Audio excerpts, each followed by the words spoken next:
Ideal time, हर बच्चा पूछता है कि व्हेन शुड वी स्टार्ट, तो मैं यहाँ पे आइडियल को हाईलाइट करूंगा। दैट मीन्स अगर आप इसमें से थोड़ा सा लेट हो गए हैं तो बिल्कुल भी डिसअपॉइंट होने की ज़रूरत नहीं है, आपके लिए भी ये सारी चीज़ें हैं। और बल्कि मैं तो ये मानता हूँ कि जब भी आप स्टार्ट कर रहे हैं it is well and good, because हमारे एकेडमिक फील्ड में age is literally a number, है ना। तो कभी ये मत सोचिए कि मेरा 1 साल गैप हो गया, 2 साल गैप हो गया है, कोई मैटर नहीं करता है। Age is simply a number in academics. तो बिल्कुल भी अगर आप कभी, मैं एक स्टोरी से आपको ये कन्वे करूंगा कि age is just a number. So अगर आप एमएससी के स्टूडेंट हैं तो what is the ideal time? MSc first year is the right time to start for NET JRF exams and GATE exam. और अगर आप बीएससी के स्टूडेंट हैं तो second year will be a good time to start for IIT JAM. मैं आपको detail में बताऊंगा कि मैं ऐसा क्यों बोल रहा हूँ। जब आप एमएससी के स्टूडेंट हैं तो आपको सेकेंड ईयर तक अगर आप वेट करते हैं, मैं फिर कह रहा हूँ कि आइडियल बात हो रही है, अगर आप कर भी रहे हैं तो कोई, if you are in already in MSc second year, nothing problematic. But अगर आप फर्स्ट ईयर में, it's a good time to start. Second year में क्या होता है कि आपके पास सिलेबस लोड होता है। फर्स्ट ईयर में आपके कुछ हो सकता है कि आपने कुछ सब्जेक्ट्स में अच्छा परफॉर्म ना किया हो, तो अब वो एक्स्ट्रा प्रेशर है कि आपको वो सीजीपीए मेंटेन करना है, इनहांस करना है, प्लेसमेंट्स का स्ट्रेस है आपको। शायद अगर आपको रिसर्च प्रोजेक्ट्स होंगे तो रिसर्च प्रोजेक्ट का, और थोड़ा जब आप डिग्री खत्म कर रहे हैं तो आपको थोड़ा सा करियर का भी प्रेशर रहता है कि व्हाट टू डू नेक्स्ट। और जो फर्स्ट ईयर में होते हैं तो मुझे लगता है कि comparatively psychologically you are not that much into what to do next, because आप फर्स्ट ईयर में हैं। लेकिन आप सेकंड ईयर के लास्ट सेमेस्टर में होंगे, then you will start thinking about what to do next, है ना। तो that's why first year is a good time. Yes, again early start, आप सभी जानते हैं कि early start is a good thing. But मैं कंप्लीटली अग्री नहीं करता, क्योंकि मैंने अगेन कहा कि एकेडमिक में आप कभी भी स्टार्ट कर सकते हैं, कोई दिक्कत नहीं है। बट अर्ली स्टार्ट करेंगे तो अच्छा है। What this early start gives you, actually it gives you more revision cycles. That means it gives you a lot of time to revise certain things. अगर आपके पास समय ज़्यादा होगा तो आप कॉन्सेप्ट्स को अच्छे से समझ पाएंगे, समय दे पाएंगे। एक कॉन्सेप्ट के ऊपर 10 से 12 क्वेश्चन करेंगे instead of 1 or 2 question and jumping to another concept. तो फिर आपको रिवीजन का भी टाइम मिलता है और हर सब्जेक्ट में, हर टॉपिक पे आप डिटेल में जा सकते हैं। And again, it is a common saying that a few years of discipline is much better than many years of regret. तो अगर आप कुछ समय डिसिप्लिन में रहकर तैयारी करते हैं तो काफ़ी सालों का रिग्रेट आपका बच जाता है। What is the syllabus for NET JRF and GATE? So it is completely available on the website. अगर मैं कहीं गलत होऊंगा तो please correct me, है ना। So real analysis, linear algebra, abstract algebra, complex analysis, ODE, PD, numerical analysis, operation research, functional topology, metric spaces. I think इनसे मिलके नेट और गेट का सिलेबस बनता है more or less. And again get in data science जो मैंने आपको बताया, प्लीज सर्च फॉर इट। ये बहुत अच्छी अपॉर्चुनिटी है, इसको देखिए। एमएससी मैथमेटिक्स के स्टूडेंट गेट डेटा साइंस में दे सकते हैं। So data science is another subject integrated in GATE subjects list. So इसको आपने नोटिस किया होगा कि लीनियर अलजेब्रा ऑनवर्ड्स मैंने हाईलाइट करके रखा है, बोल्ड करके रखा है, वेयर एज जो आगे के सब्जेक्ट्स हैं वो नॉर्मल फॉन्ट में। इसका क्या रीज़न है? इसका रीज़न ये है कि बहुत सारे बच्चों को ऐसा लगता है कि अगर आपको नेट की प्रिपरेशन करनी है या गेट की प्रिपरेशन करनी है तो आपको सारे के सारे सब्जेक्ट जितने इसमें लिखे हुए हैं, you need to prepare everything in detail. ये बात पूरी तरह गलत नहीं है, लेकिन थोड़ा सा इसमें प्रॉब्लम ये होता है कि अगर आप इसको ऐसे देख रहे हैं तो आपका 30-40% जो है, जो करेज है वो डाउन हो जाता है, क्योंकि लॉट ऑफ पीपल, मैं सबको नहीं कह रहा हूँ, but lot of people are not good at functional topology and metric spaces. अगर आप अच्छे हैं तो it's well and good, it's an advantage, लेकिन कई बच्चों को इनमें तकलीफ होती है। तो क्या इसके बिना भी इस एग्ज़ाम को क्लियर किया जा सकता है? बिल्कुल किया जा सकता है। मैं स्ट्रैटेजी डिस्कस करूँगा। और मैंने सर को ऑलरेडी मेरा यूट्यूब चैनल शेयर किया है। It has more than 130 videos on these interesting topics. आप घर बैठ के बिना किसी फीस के फ्री ऑफ कॉस्ट आराम से प्रिपेयर कर सकते हैं, यूट्यूब पे अवेलेबल है। और that I will share then. उसके बाद once you know the syllabus, जब इस सिलेबस को आप समझ लेते हैं तो इसमें कुछ बारीकियां हैं। फॉर एग्जांपल, अगर आप एनालिसिस में अच्छे नहीं हैं, अगर आप रियल की चीज़ों को नहीं कर पा रहे हैं, आप फंक्शनल में अच्छे नहीं हैं, आप टोपोलॉजी में अच्छे नहीं हैं, मैट्रिक्स में, तब भी आपको बहुत ज़्यादा चिंता नहीं करनी। You can still aspire for CSIR NET and GATE, और वो मैं स्ट्रेटजी आपको बताऊंगा। ये linear algebra, abstract algebra, complex analysis, ODE, PDE, numerical, OR, these are the subjects जिनसे आप अपना जो स्कोर है वो बना सकते हैं, यहाँ से आप पास हो सकते हैं, गेट में भी, नेट में भी। धीरे धीरे मैं इनकी डिटेल में भी जाऊंगा। ना how to plan for this. तो सबसे पहले आपको मंथली टारगेट्स रखने होंगे। You have to split the syllabus into modules. जैसे वो ऑलरेडी एक्चुअली स्प्लिटेड रहता है। फॉर एग्जांपल रियल हो गया, फिर लीनियर हो गया, फिर एब्स्ट्रैक्ट हो गया। लेकिन ये जो स्प्लिट किया हुआ है, इसके बाद आपको फर्दर स्प्लिट करना होता है। फॉर एग्जांपल लीनियर में आप लीनियर ट्रांसफॉर्मेशंस पढ़ेंगे, फिर उसके बाद मैट्रिक्स थ्योरी पढ़ेंगे, है ना, फिर बाइलिनियर ट्रांसफॉर्मेशंस कॉम्प्लेक्स में। तो basically you have to categorize the subject, उसको उसके बाद मतलब पर्टिकुलरली कैटेगराइज करने के बाद उसको प्रिपेयर करिए थॉरली। आप सोचें कि पहले मैं लीनियर अलजेब्रा पढ़ूंगा, तो जुलाई से आपने स्टार्ट किया, जुलाई अगस्त आपने लीनियर अलजेब्रा पढ़ा, ऐसा नहीं करना है। आपको स्प्लिट करके सब्जेक्ट को पढ़ना है। मतलब पैरेलली आप, जैसे मेरी थ्योरी ये है कि पैरेलली आप 2 सब्जेक्ट्स को चला सकते हैं। फॉर एग्जांपल आपने एक कोर कोर्स यानी लीनियर अलजेब्रा पकड़ लिया और एक साइड आपने ऑर्डिनरी डिफरेंशियल इक्वेशन पकड़ लिया, तो आपने एक थ्योरी सब्जेक्ट है, एक प्रैक्टिकल यानी कि मोर टुवर्ड्स कंपटीशन। तो दोनों चीज़ों को आप 2-2, 3-3 घंटे बैठ के बैलेंस कर सकते हैं। तो इस तरह से अगर आप करेंगे स्प्लिट करके, तो आपकी प्रिपरेशन जो है वो और बूस्ट होगी। फिर आपके वीकली गोल्स होने चाहिए कि मैं वीक में, फॉर एग्जांपल मुझे कॉम्प्लेक्स में पहले के 2 चैप्टर्स जो है वो इस वीक में ख़त्म कर देने हैं। समटाइम्स क्योंकि because I work in neural network approximation, I believe and I know that neurons जो है वो कैसे काम करते हैं। तो बेसिकली आपको अपने आप को पुश करना होता है सर्टेन टाइम तक। एक बार आप अपने आप को सर्टेन टाइम तक ट्रेन कर लेते हैं, जिसको अनुशासन कहते हैं, डिसिप्लिन कहते हैं, वो जब आपके अंदर आ जाता है, उसके बाद ऑटोमेटिकली आपके न्यूरॉन्स आपके हिसाब से काम करते हैं। तो आपको वीकली गोल सेटअप करने हैं कि 2 टॉपिक मुझे पढ़ने हैं और एक मुझे टेस्ट देना है। अब ये टेस्ट आपको कहाँ से मिलेगा मैं बता दूंगा। वो टॉपिक्स कहाँ से मिलेंगे वो तो बुक लिस्ट और पूरा सब कुछ मैंने दिया हुआ है, वो आपको मिल जाएगा। तो उस तरह से स्प्लिट करके आप पढ़िए कि मैं लीनियर ट्रांसफॉर्मेशन पढ़ लूंगा, रैंक और मतलब रैंक नलिटी यानी कि वो सारा कुछ उसमें आ जाएगा, और मैट्रिक्स थ्योरी पढ़ लूंगा। उसके बाद आइगन वैल्यू आइगन वेक्टर वाला चैप्टर है वो मैं नेक्स्ट वीक में पढ़ूंगा। तो पढ़िए, कैटेगराइज करिए, लेकिन उसको कंप्लीट, मतलब इसमें थोड़ा सा रिगरस स्टडी चाहिए, आप उसको ओवरव्यू नहीं कर सकते। Now solve previous year papers also. आप रिवीजन नोट्स बनाइए जब आप पढ़ रहे होते हैं। तो जब आपको कोई चीज़ समझ आ जाती है तो कुछ ऐसे नोट्स बनाइए जो शॉर्ट में इसलिए नहीं बोल रहा हूँ बार बार, बिकॉज जो जिस चीज़ की हम बात कर रहे हैं, NET GATE, IIT JAM, PhD, higher education, international research, ये चीज़ें, इनका कोई शॉर्टकट नहीं है। इनमें एक रिगरस ट्रेनिंग चाहिए, कंटिन्यूस एफर्ट चाहिए। इसलिए मैं बिल्कुल भी, मैंने अपने पूरे PPT में भी और मैं पूरे लेक्चर में भी मैं शॉर्ट वर्ड का इस्तेमाल नहीं कर रहा हूँ, क्योंकि शॉर्टकट जैसा कुछ भी नहीं है। तो रिवीजन नोट्स इसलिए कह रहा हूँ कि हो सकता है आपको उतना डिटेल में सब कुछ लिखने की ज़रूरत नहीं है। आप उसका एक रिवाइज वर्जन बना सकते हैं, जो मे बी अगर आपका 100 पेजेस का पहला ओरिजिनल कॉम्प्लेक्स एनालिसिस का नोट्स है, तो आप 25 पेज को उसको बना के और एग्जाम से पहले रिवाइज कर सकते हैं, so that you can prepare and formulas and theorems. होता क्या है, जब आप इस हायर मैथमेटिक्स को समझते हैं, प्रॉब्लम ये होती है कि आप थ्योरम को थ्योरम समझ रहे हैं, आपको लग रहा है अचानक से जब आप 12th में BSc में आते हैं, 12th के बाद तो अचानक मैथमेटिक्स का टेक्सचर चेंज हो जाता है। आपको लगता है ये नंबर्स के बिना भी मैथमेटिक्स हो सकती है क्या? For example if you take abstract algebra, आपको लगता है ये कैसा है, रियल एनालिसिस ये कैसा है, ये तो पूरा लिटरेचर जैसा दिख रहा है, तो ये मैथमेटिक्स कैसे हो सकता है? That is basically more towards philosophy. तो पहली चीज तो आपको ये डाइजेस्ट करना होगा कि मैथ्स का सिर्फ एक ही हिस्सा नहीं था, वो हिस्सा आपको 12th तक इसलिए दिखाया गया because you were not mature enough, लेकिन अब आपको एक दूसरा हिस्सा दिखाया जा रहा है which is much more beautiful.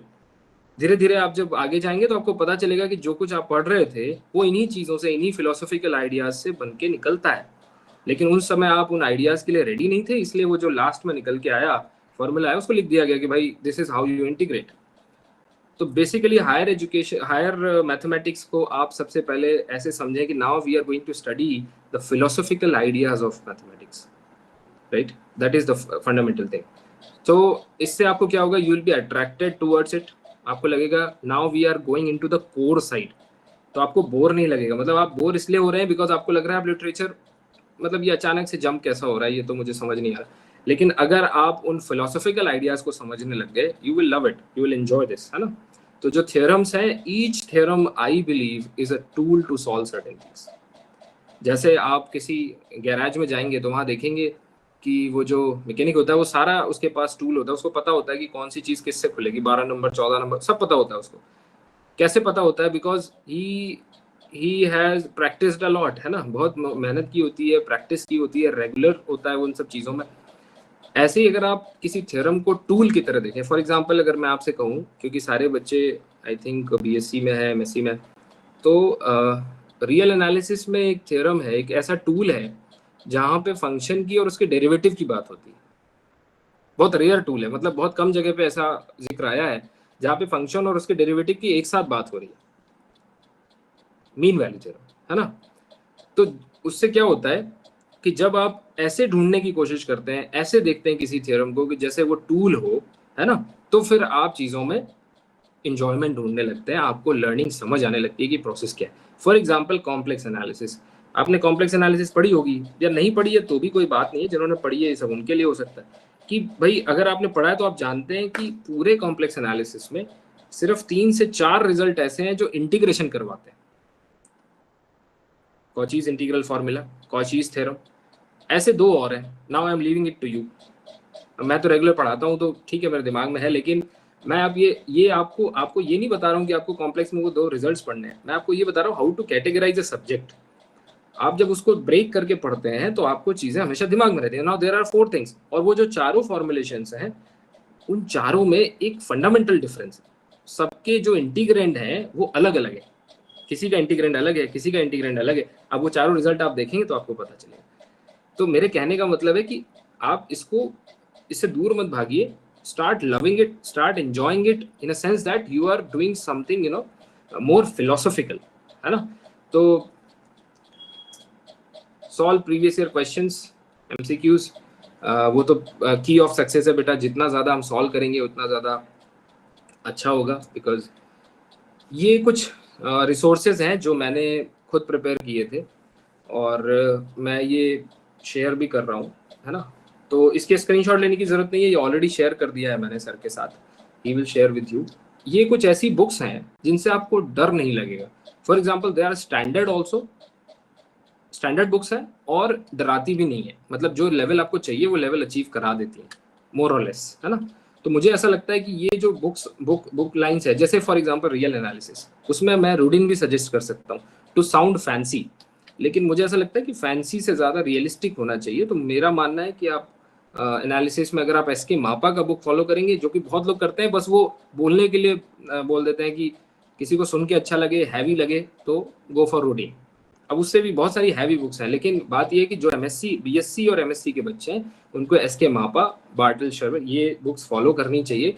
बहुत ही डिसेंट, बेसिक और स्टैंडर्ड बुक्स है ना। जैसे विवेक एंड ये विवेक सहाय एंड विकास बिष्ट, बहुत स्टैंडर्ड बुक है, लीनियर अलजेब्रा की, इंडियन ऑथर है, लखनऊ यूनिवर्सिटी के। तो मुझे लगता है कि ये बुक बहुत अच्छी है, बहुत स्टैंडर्ड है। ऐसे करके आपको धीरे धीरे सारे, ये जो लिस्ट मैंने दी है, आपको कोई भी इसमें डिफिकल्ट नहीं लगेगा, बड़ी फंडामेंटल बुक्स हैं। आप इनके पीडीएफ भी अवेलेबल है, आप देख के स्टार्ट कर सकते हैं।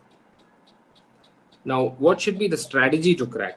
देखिए सिलेबस हमने डिस्कस कर लिया है। अब जितना, जैसे आप बीएससी सेकेंड ईयर में हैं तो जितने उनमें से सब्जेक्ट हो गए हों, फॉर एग्जांपल रियल हो गया है, लीनियर हो गया है, कॉम्प्लेक्स मान लीजिए नहीं हुआ है, कोई बात नहीं, जितना हो गया है उसको हमने सेमेस्टर वाइज पैटर्न से तो पढ़ लिया है, लेकिन अब हम उसको एग्जाम पॉइंट ऑफ व्यू से पढ़ें। जैसे अगर मुझसे पूछा जाएगा कि हाउ टू डू दिस, तो मैं वो कर पाऊंगा कि नहीं। मैं जैम की बात कर रहा हूँ पर्टिकुलरली, या गेट की बात कर रहा हूँ। तो उसमें क्या होता है कि जैसे आपसे एप्लीकेशन पूछ लिया जाता है, जैसे यहाँ पे क्या है कि एग्जाम में हम लोग थ्योरम पूछते हैं, प्रूफ पूछते हैं सेमेस्टर एग्जाम्स में, बट वहाँ पे उन्हीं थ्योरम्स का, मैंने कहा ना थ्योरम्स टूल्स हैं, उन्हीं टूल्स का इस्तेमाल पूछा जाता है, हाउ टू यूज इट। तो जब आप उसमें धीरे धीरे, अच्छा वो होगा कैसे, वो स्टेप बाय स्टेप होगा। पहले एक बेसिक क्वेश्चन सॉल्व करिए एकदम छोटा सा, फिर थोड़ा सा लेवल बढ़ाइए। वो मैंने जो रेफरेंस बताए हैं उनमें आपको उसी लेवल पे असेंडिंग ऑर्डर में आपको क्वेश्चंस मिलेंगे। तो धीरे धीरे स्लोली स्लोली शुरू करिए। उसके बाद अब एक बेसिक डिफरेंस है नेट और गेट में। जैम में तो ये है कि जैसा गेट का है वो जैम का है। मैं आपको बता दूंगा कि नेट जेआरएफ जो है वो थोड़ा थेरेटिकल है, मतलब वो थेरेटिकली स्ट्रॉन्ग चीज़ों को मांगता है, मतलब उसमें जैसे मल्टीपल करेक्ट ऑप्शंस होते हैं, तो थेरेटिकली अगर आप स्ट्रॉन्ग हैं तो वो आपके लिए बेनिफिशियल है। वेयर एज गेट जो है वो उन्हीं थियरी के एप्लीकेशंस की डिमांड करता है। फॉर एग्जाम्पल वो ऐसी एक ऐसा क्वेश्चन सॉल्व करने के लिए देगा जिसमें कोई XYZ थ्योरम इस्तेमाल हो रही होगी। तो GATE is more application based rather theoretical. अब एक बहुत बारीक सी चीज है, बहुत ही इंटरेस्टिंग है, जो मैं आपको बताना चाहता हूँ। नेट और गेट में एक पोर्शन होता है पेपर, मतलब फर्स्ट पार्ट। तो नेट में जो पार्ट ए है, गेट में भी पार्ट के नाम से नहीं होता है, लेकिन पहले के 10 क्वेश्चन होते हैं। तो गेट में पहले के 10 क्वेश्चन यानी 15 मार्क के होते हैं, वो रीजनिंग और मैथ्स यानी कि सिंपल 9-10 का मैथमेटिक्स और बेसिक रीजनिंग होती है। और पार्ट ए में भी नेट JRF में वही चीज पार्ट ए के नाम से आती है, वो भी समझ लीजिए ये आपकी जो 10th 11th भी नहीं, 9th 10th इसकी मैथमेटिक्स होती है और सिंपल रीजनिंग होती है। अब इनमें एक छोटा सा मैथमेटिक्स छुपा हुआ है जो बच्चे देख नहीं पाते हैं। पार्ट ए जो है वो 30 मार्क्स का आता है, वेयर एज अगर मैं जनरल कट ऑफ की बात करूं तो वो 100 मार्क्स के अराउंड होता है, 95-100 के आसपास। यानी इसका क्या मतलब है? इसका मतलब है कि 33% मार्क्स तो हम सिर्फ 9th और 10th की एबिलिटी से ही क्रैक कर सकते हैं। We don't need to study anything related to BSc and MSc। अब ये बहुत शानदार चीज है, इसको ध्यान से देखिए। 33% आप वहां से एक्वायर कर ले रहे हैं जहां से आपको BSc MSc की सिलेबस की जरूरत ही नहीं है। Second is get. गेट में ये जो संख्या, ये जो नंबर है, दैट इज 15 मार्क्स, 15 नंबर का है। तो 15 नंबर का जो एप्टीट्यूड है और टोटल जो जनरल का कट ऑफ होता है, दैट इज 25 मार्क्स। अब आप देखिए 25 में से 15 मार्क्स आपको मिल रहे हैं आपके रीजनिंग और बेसिक मैथ्स के, यानी कि इसका भी BSc और MSc से कोई लेना देना नहीं। और आपको पता है it is around 70% of the passing marks. Now can you believe it कि बिना BSc और MSc के भी, if we are good enough at fundamentals, we can get up to 70% in net and up to 33% in net, and gate में 70% तक जा सकता है। So this is the यहाँ पे थोड़ी मेहनत करिए। अगर आप इसमें कमजोर है, कमजोर जैसा कुछ नहीं है, शायद इग्नोर कर रखा है पहले, तो आप वापस जाके इसको पढ़िए। This will give you lot of opportunities. Work on your grey areas. तो ग्रे को मैं ऐसे डिफाइन करता हूँ कि व्हाइट एरिया वो है जो आपका परफेक्ट है। फॉर एग्जांपल आप कॉम्प्लेक्स में बहुत अच्छे हैं, या आप पार्शियल डिफरेंशियल इक्वेशंस में बहुत अच्छे हैं, that is your white area. आप अच्छे हैं, उसको और थोड़ा सा इम्प्रोवाइज करिए और अच्छे हो जाइए। Now there are black area जिसमें शायद आपको ठीक से पढ़ाया नहीं गया, या आपने बिल्कुल ही एकदम, you are almost zero. Now there are certain grey areas in between black and white. So I believe you need to work on grey areas properly. ऐसा ना हो कि वो ग्रे एरिया ब्लैक बन जाए। कभी कभी मैंने देखा है बच्चों को, वो वही बुक होल्ड करके रखते हैं जिसमें वो अच्छे हैं, और वो कंटिन्यूअसली, यानी कि जब आप किसी चीज में अच्छे हैं, अच्छी बात है, लेकिन अगर आप किसी चीज में मॉडरेट हैं और उसकी भी जरूरत आपको पढ़ने वाली है एग्जाम में, तो आपको उसको साथ लेके चलना ही होगा। You can not ignore it. तो फिर आपको क्या करना होगा? आपको स्पेशल अटेंशन देना होगा ग्रे एरियाज पे, यानी कि जो आपके डेवलपिंग एरियाज हैं उनमें, चाहे फ्रेंड्स की हेल्प लीजिए, इंटरनेट की हेल्प लीजिए, टीचर्स की हेल्प लीजिए, लेकिन उसको, उस ग्रे को ब्लैक मत बनने दीजिए, उसको ठीक रखिए, है ना। यूनिट वाइज स्ट्रेंथ को समझिए कि कौन सा सब्जेक्ट कितने मार्क का आता है, क्या होता है ना। मेरे ही चैनल पे बहुत सारे वीडियोस हैं जो मैंने ऐसे एक्सप्लेन किए हुए हैं। कॉन्सेप्ट्स पे फोकस करिए। सबसे अनफॉर्चुनेट बात है कि वही मैं कह रहा हूँ, जंप, बच्चों में वो पेशेंस नहीं है। मैं ये चाहता हूँ कि आप वो पेशेंस गैदर करें, अपना वो इंटरेस्ट शो करें टूवर्ड्स फिलोसफी ऑफ मैथमेटिक्स। क्योंकि अगर आप एक बार पेशेंस शो करेंगे और आप समझने लग गए ना, तो यू विल लव इट, है ना। सो लास्ट, बहुत सारे लोग 10 ईयर के पेपर सॉल्व करने के लिए बोलते हैं। मैं आपको सजेस्ट करूंगा कि 5 साल के पेपर सॉल्व करिए, वो अपने आप 10 बन जाएंगे, साल में 2 बार होता है। तो 5 साल के पेपर्स का जो पैटर्न है उससे आपको समझ आएगा कि किस लेवल पे जा रहे हैं, किस डायरेक्शन में जा रहे हैं, कैसे कैसे क्वेश्चन पूछे जा रहे हैं। Mock test is always a key, है ना। बहुत सारे, अब मैं आपको बताऊं कि ये मॉक टेस्ट आपको मिलेंगे कहाँ। Suppose you are sitting in Kanpur और इन नेबरहुड। अब वहाँ पे अगर कोई ऐसा कोचिंग सेंटर नहीं है जिसके पास ये मॉक टेस्ट है, तो बहुत सारी अलग अलग जगह पे बहुत सारी कोचिंग है जो ऑनलाइन मॉक टेस्ट करवाती हैं। तो आप बहुत कम पे करके एक छोटे अमाउंट में आप वो मॉक टेस्ट ले सकते हैं, पूरी कोचिंग लेने की जरूरत नहीं। तो उससे आपकी प्रैक्टिस ठीक हो जाएगी, है ना। कौन सी कॉमन मिस्टेक्स हैं जो हम लोग करते हैं प्रिपरेशन के दौरान, है ना, कौन सी फंडामेंटल मिस्टेक्स हैं? तो देखिए, सबसे पहला है कि इग्नोरिंग फंडामेंटल्स। प्रॉब्लम ये है, जब मैं पढ़ाता हूँ, मैं बच्चों को बोलता हूँ कि ये थ्योरम जो कॉचीज इंटीग्रल थ्योरम है वो क्या कहती है, बोलते हैं सर इंटीग्रल जीरो होता है। अच्छा, तो किन फंक्शंस का इंटीग्रल जीरो होता है और कहाँ पे जीरो होता है? मतलब आप उन चीजों को इग्नोर करते हैं, आप बहुत जल्दी you jump into the result side.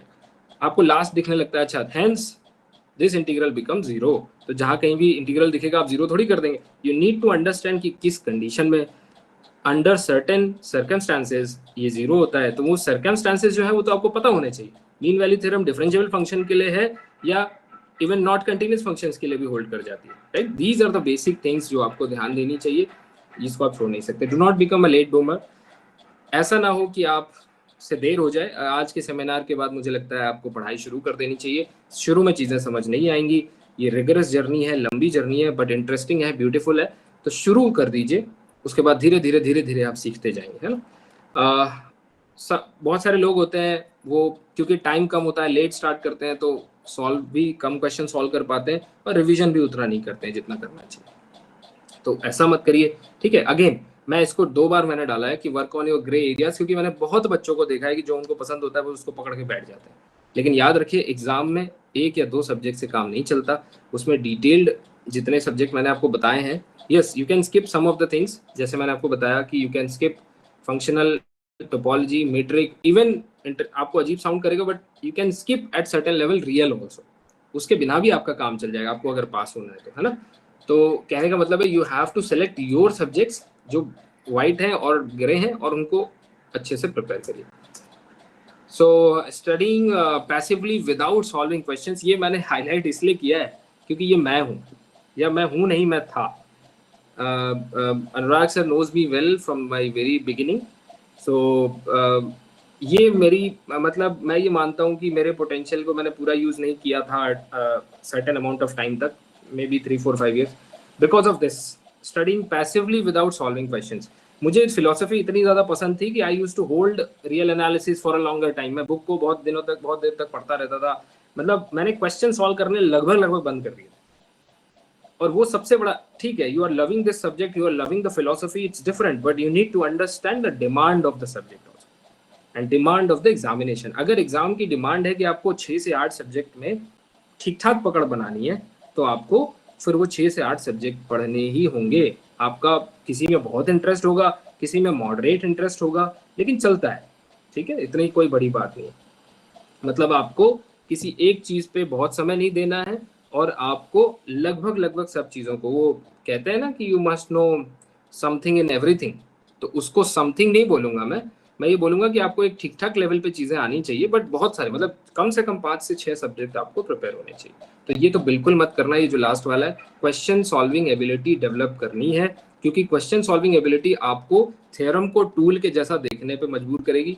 आपको कहेगी कि देखो बताओ इसको कैसे यूज करोगे। कोई भी रिजल्ट पढ़ो तो 80%, देखो है तो फिलोसफी ना, सारे लोगों के सारी चीजों के जवाब नहीं मिलेंगे, लेकिन 70 to 80% चीजें थ्योरम्स आप देखो कि ये रिजल्ट क्या कहना चाह रहा है, क्या ये मुझे रॉन्स्कियन के बारे में बता रहा है ना, क्या ये जीरोस ऑफ सोल्यूशन के बारे में बता रहा है डिफरेंशियल इक्वेशन में, या फिर अलग अलग सब्जेक्ट्स में क्या रैंक नलिटी के बारे में बता रहा है, under what type of circumstances, ठीक है। ये कुछ बारीकियां हैं जिनको ये, इस पे मैं 2 मिनट बात करना चाहूंगा। वैसे I am almost done, it's 28 minutes, but I want to take 2-3 minutes please.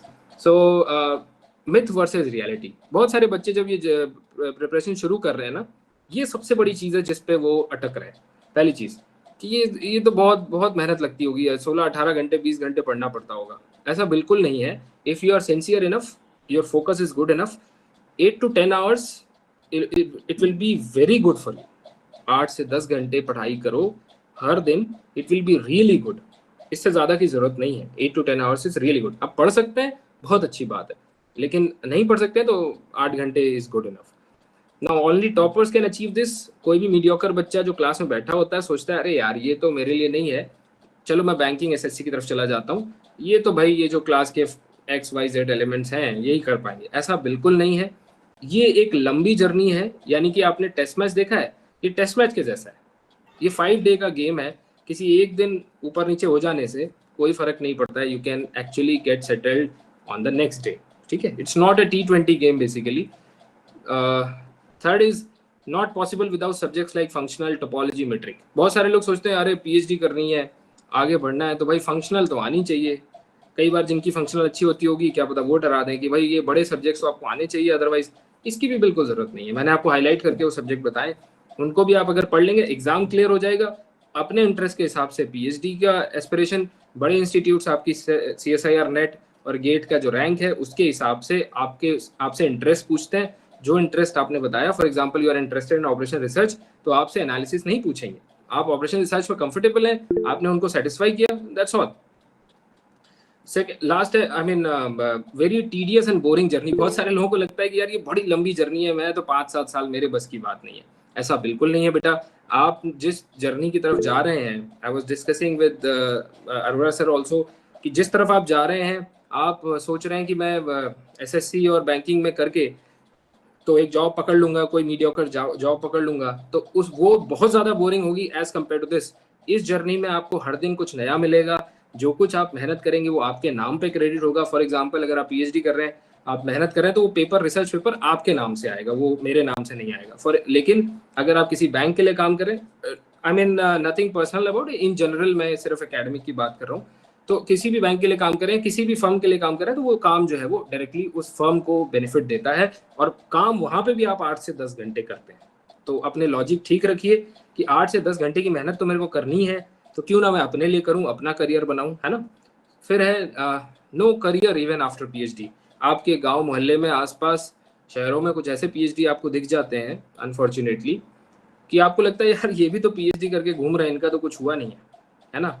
Sir knows me well, I am from very small town, तो मुझे ऐसा लगता था आसपास की, मतलब मुझे तो पीएचडी दिखे भी नहीं, मतलब मेरे सामने वो एग्जाम्पल भी नहीं था कि ये तो घूम रहे हैं, तो घूमने तक का एग्जाम्पल नहीं था। बट मुझे लगता है कि अगर जो आप कर रहे हैं वो आप अगर पूरी मेहनत से करें, एक्सेल करें उसमें, तो आप अपना करियर अभी भी आज 2025 में भी बना सकते हैं और 2030 में भी बना पाएंगे। लेकिन आप करते क्या है, आप ऐसे लोगों के एग्जाम्पल उठाते हैं जिन्होंने अपने करियर में एक्सेल नहीं किया ना, उन्होंने मेहनत की। अगर अब एमएससी कर रहा है कोई, एक बच्चा होता है पूरे डेडिकेशन से अच्छे से एमएससी करता है, और एक ऐसी व्यवस्था है जिसमें एमएससी की डिग्री भर मिल जाती है, तो अब कोई कहे कि भाई ये भी तो एमएससी करके घूम रहे हैं, तो इनका तो कुछ नहीं हो रहा है, हम क्यों करें। तो भाई उनकी एमएससी भी तो वैसी है।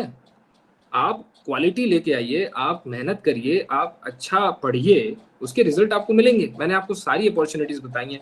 जैम से बड़ी आईआईटीज में, एनआईटीज में, ट्रिपल आईटीज में एडमिशन होंगे जिसमें आप एमएससी परस्यू करेंगे, है ना। जब अच्छा एमएससी करेंगे तो फिर आपको और अच्छे से पीएचडी अपॉर्चुनिटीज मिलेंगी अगर आप सीएसआईआर नेट क्लियर करेंगे, है ना। अगर आपने एमएससी यहाँ किया है, आप मेहनत करिए, नेट क्लियर करिए, आप बड़े इंस्टीट्यूशन का सपना देखिए जहाँ पे आप पीएचडी कर सकते हैं, है ना। Now again PhD is important but not the institute. ये भी थोड़ी एक अजीब मिसकंसेप्शन है जिसमें आप कहते हैं कि पीएचडी तो हो जाए, कहीं से भी हो जाए, यहीं घर के पास से कर लेंगे, क्या ही फर्क पड़ता है, पीएचडी तो पीएचडी है। ऐसा बिल्कुल नहीं है। रिसर्च की क्वालिटी, आपका जो लर्निंग प्रोसेस है, वो सब कुछ अफेक्ट होता है। आप किस संस्थान में हैं, किस मेंटर के पास हैं, फर्क पड़ता है। इसलिए बड़े सपने देखिए, मेहनत करिए, है ना। Final motivation, because I'm lacking time. So success is again a combination of strategy, consistency and early start. Second, जो आपको सीरियसली लेना चाहिए कि आपकी बीएससी और एमएससी की जर्नी जो है वो करियर डिफाइन करेगी, है ना। नेट और गेट जो है वो टफ नहीं है बेटा, बिल्कुल टफ नहीं है। They need a smarter preparation. जो मैंने तरीके बताए आपको, उन तरीकों को अपनाइए। ये एग्जाम्स टफ नहीं होते हैं, बिल्कुल टफ नहीं होते हैं, एनीबडी कैन क्लियर। थोड़ा डेडिकेशन चाहिए, मेहनत चाहिए और सही डायरेक्शन चाहिए, ठीक है। And I advise you to hurry up as top institutions are waiting for dedicated people, not always toppers, है ना। तो मैंने ऐसे बहुत सारे टॉपर्स देखे जिन्होंने मेरे साथ शुरू किया था, now they are struggling like anything. तो मुझे ऐसा लगता है you need to be dedicated, है ना। आपको एक टाइम के बाद फिर आप इंजॉय करने लगते हो वो लर्निंग, लेकिन कुछ समय तक आपको अपने आप को ट्रेन करना रहता है। And start today, future will definitely thank you. अगर आज मेहनत करोगे तो कल आपको थैंक यू बोलेगा ही, क्योंकि कल आप बेहतर बना पाओगे, है ना। आज जहां हो, बीएससी में हो, तो कोशिश करो कि एमएससी मुझे टॉप इंस्टीट्यूशन से करनी है, उसके लिए जो लगेगा मैं करूंगा। क्योंकि आप जब रेलवेज के लिए काम करेंगे तो उसमें भी आपको 8 से 10 घंटे मेहनत करनी ही होगी, आप कुछ अलग नहीं कर रहे होंगे। So thank you very much. 1 minute का टाइम, मैं एक छोटी सी बात कहना चाहता हूँ, शायद आपको, क्योंकि छोटे बच्चे हैं यहाँ पे, तो हो सकता है आपको इंटरेस्टिंग लगे। मैं अपनी बात इसलिए नहीं करूंगा क्योंकि वो थोड़ा सा ऐसा लगता है, आज बहुत सारे शोज है वहाँ पे खड़े होकर लोग अपनी बातें बताते हैं कि भाई मैं ऐसा था, मैं वैसा था, मैं यहाँ आ गया। कोई दिक्कत नहीं है, I mean no need to know me even, है ना। बट इंटरेस्टिंग पार्ट इज कि मैं जब पीएचडी कर रहा था तो मैं पढ़ाता था, ऐसे ही आउट ऑफ इंटरेस्ट मैं बच्चों को पढ़ाता था जो जैम के लिए और नेट के लिए पढ़ते थे। मैं उनसे फीस नहीं लेता था, टू बी वेरी फ्रैंक। तो उसमें क्या हुआ, एक लड़की थी, मिस साक्षी, तो उसने नेट के लिए प्रिपरेशन की, उसने एमएससी वहाँ की लोकल यूनिवर्सिटी से पूरा कर लिया था, बहुत अच्छी बच्ची थी, बट उसको गाइडेंस नहीं था, एक्सपोजर नहीं था, तो उसने पढ़ा, साल भर कोशिश की, नेट नहीं निकला, बट मुझे ऐसा लगा कि संभावनाएं हैं। तो एक दिन मैंने उसको सलाह दी कि तुम दोबारा जैम के लिए अपीयर क्यों नहीं होते हो, क्योंकि इस एमएससी से तो तुम्हें बहुत बेनिफिट अब हो नहीं रहा है, why don't you go for another jam. तो उसने बोला कि सर अभी तो फिर ये 2 साल मेरे वेस्ट होंगे, तो वही इसीलिए मैंने शुरू किया था कि age is just a number in our academic field. अब मैं एग्जांपल देता हूँ, उसने वापस जैम के लिए ट्राई किया, नेक्स्ट ईयर उसको 141 रैंक मिला, she got IIT Kanpur and Eicher Pune, तो उसने आईआईटी कानपुर स्किप करके आईसर पुणे में एमएससी किया है, and currently she is in Japan pursuing her PhD. Now look at the person, वो कहाँ थी और कहाँ पहुंची, just because of a good smart move and decision, है ना। तो मुझे लगता है I will be welcoming any sort of questions from your side. Thank you sir. Thank you so much sir. अभी हम सभी लोगों को डॉक्टर शिवम वाजपेयी जी, जो कि एनआईटी सूरत से हैं और वो जुड़े रहे हैं आईआईटी दिल्ली आईसर त्रिवेंद्रम से एज पोस्ट डॉक्टोरल रिसर्चर, उन्होंने संबोधित किया और उन्होंने सच में काफ़ी ही बहुत ही इंटरेस्टिंग वे में, जैसे आप लोग देखते हैं रोहित शर्मा को, कि रोहित शर्मा क्रिकेटर सभी जानते होंगे, और वो इसलिए बहुत ज़्यादा फेमस है क्योंकि वो बहुत ही डिफ़िकल्ट शॉट्स को इतनी खूबसूरती से और इतनी आसानी से खेलते हैं कि वो पता ही नहीं चलता है कि वो शॉट इतना डिफ़िकल्ट था, बस वो देखने वाला बस देखता ही रह जाता है। तो वाकई में शिवम जी, आपसे पहली बार ये मेरी आज मुलाकात हुई, इसके पहले अब हम लोग, और शिवम जी ने बहुत ही यूजफुल कंटेंट शेयर किया है, जो कि मैं जो एक अलग एक ग्रुप बना हुआ है वेबिनार का, उस ग्रुप के माध्यम से सभी जो हमारे आज के पार्टिसिपेंट्स हैं और उस कुछ लोग आज नहीं भी जुड़ पाए हैं, तो उस ग्रुप में मैं लगातार शेयर करता रहूँगा। सर के यूट्यूब के खुद के अपने वीडियोज़ हैं और मैंने भी कुछ वीडियोज़ आज ही मुझे उन्होंने शेयर किए, मैंने भी देखे, मुझे भी बहुत इंटरेस्टिंग लगे, तो मैं आप सभी लोगों के साथ शेयर करूँगा। Thank you so much sir. Arora sir, मैं कुछ कहना चाहूँगा। हाँ जी, हाँ जी, हाँ जी। शिवम की जर्नी में थोड़ा 1 मिनट बता देता हूँ बच्चों को, जो एवरेज इन्होंने भी बीएससी एवरेज की जी। मैंने इनसे, इनका बीएड में भी सिलेक्शन हो गया।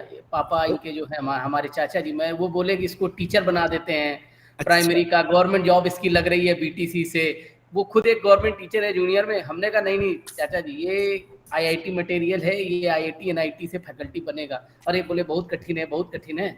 हमने कहा प्रिपरेशन करने दीजिए। एमएससी पीएचडी दोनों एनआईटी नागपुर से किया। पीएचडी के लिए मैं चाह रहा था थोड़ा ये बाहर से करे, लेकिन खैर एनआईटी नागपुर से पीएचडी, अच्छा पीएचडी किया, रिसर्च अच्छा किया, पोस्ट डॉक भी आईआईटी दिल्ली वगैरह से किया। आप मानेंगे नहीं, 3 गवर्नमेंट जॉब तो मेरे नॉलेज में जो इसको मिला। एमपीपीएससी में असिस्टेंट प्रोफेसर मिला, एक ट्रिपल आईटी रायचूर में मिला असिस्टेंट प्रोफेसर, और अभी एनआईटी सूरत में असिस्टेंट प्रोफेसर मिला। अभी कहीं ट्राई करेगा तो होपफुली 1-2 जगह और भी मिलने का चांस है, लेकिन होपफुली अब ट्राई नहीं कर रहा होगा क्योंकि एनआईटी सूरत थोड़ा सेटल हो गया है। जी, हम लोग कैडर बहुत अच्छा रिसर्च कर रहा है, कैडर पोस्ट पे आईआईटी में जाते हुए देखना चाहेंगे। मेरा सपना है, अभी मैंने सोचा, मतलब खत्म नहीं किया, बट हाँ इनकी ही देन है, इन्होंने ही मुझे वो फॉर्म हाथ में लाके दिया, और मुझे लगता है कि मैं जितने बार थैंक यू बोलूं मतलब कम ही है। नहीं, बहुत मेहनत किया। आप मानिए कि एक एवरेज स्टूडेंट बीएससी करके, मतलब एवरेज नहीं कहूंगा, होशियार था, लेकिन गाइडेंस उतना बेहतर नहीं मिल पाया, लेकिन बाद में बहुत मेहनत किया। डेडिकेटेड जो बताया ना, ये टॉपर्स नहीं था, लेकिन ये डेडिकेटेड बहुत ज्यादा था। और आप देखिए कहाँ पर से पहुंचती है। एनआईटी में फैकल्टी बनना, आपको पता है, लोग सर फॉरेन से पीएचडी करके एनआईटी में फैकल्टी नहीं बन पा रहे हैं। सो ये सारे बच्चे जो भी सुन रहे हैं वो बीएससी पीपीएन से कर रहे हैं। इट्स अ बिग कॉलेज, बहुत पहले कॉलेज बहुत अच्छा हुआ करता था और अभी भी अच्छा कॉलेज है। पीपीएन का एक ब्रांड है, एक नाम है। आप लोग भी मोटिवेट होइए और एमएससी पीएचडी पे कंसंट्रेट करिए। ठीक है, मैं अपना टॉक आएगा तब बोलूंगा। मुझे लगता है प्रेम बोलना चाहिए। Thank you. हाँ जी, अभी मैं इनवाइट करना चाहूंगा श्री प्रेमचंद्र जी को, जो कि सीनियर मैथमेटिक्स फैकल्टी हैं Motion Education Private Limited Kota से। एनवी सर के बारे में लोगों ने बहुत कुछ सुना होगा, तो एनवी सर फिजिक्स के बहुत ही फेमस मेंटर और टीचर हैं, और उन्हीं का ही इंस्टीट्यूशन है Motion Education Private Limited Kota, उससे जुड़े हुए हैं प्रेमचंद्र जी। और इसके पहले वो Career Point Kota, that is also a very prestigious coaching institute for JEE, उससे जुड़े रहे हैं। और उससे पहले भी मैं बताना चाहूँगा कि वो यहीं कानपुर के ही हैं। अपने जो पहले स्पीकर शिवम जी थे, वो भी शिवली को बिलोंग करते हैं। शिवली आप सभी जानते हैं, कल्याणपुर से आगे लगभग 25-30 किलोमीटर आगे छोटा सा एक कस्बा है, वहाँ पे बिलोंग करते हैं और जर्नी कहाँ से कहाँ हो सकती है, शायद ये हम सभी लोगों के लिए बहुत ही प्रेरणा की बात है। उसी तरह से प्रेमचंद जी VSSD कॉलेज से निकल करके उनका IIT बॉम्बे तक का सफर, और अब इस समय इंडिया की टॉप मोस्ट या यूँ कहें मोस्ट प्रीमियर जो इंस्टीट्यूट है वहाँ तक का सफर, तो ये वाकई में बहुत ही प्रेरणादायक है। एक बहुत ही पॉपुलर टॉक वो करते रहे हैं, देते रहे हैं, ऑल इंडिया 3 रैंक तक वो IIT जैम के थ्रू निकाल भी चुके हैं, उनके स्टूडेंट्स ने निकाली भी है। तो अभी मैं रिक्वेस्ट करूंगा बिना ज़्यादा टाइम वेस्ट करते हुए कि प्रेमचंद जी प्लीज़ आप संबोधित करें आज के हमारे ऑडियंस को। प्रेम सर, मैं रिक्वेस्ट करूंगा कि हाँ, आप जैम पे थोड़ा कंसंट्रेट करिए, क्योंकि जैम में आपका कोई तोड़ नहीं है, बच्चे जैम में थोड़ा इंटरेस्टेड भी हैं। बिल्कुल बिल्कुल, जैम पे बिल्कुल सर। अब ये प्रेजेंटेशन दिख रहा है आपको? हेलो? हाँ प्रेम, दिख रहा है, स्क्रीन दिख रहा है। अच्छा सर, सबसे पहले इस वेबिनार का संचालन कर रहे हैं मनिंदर सर,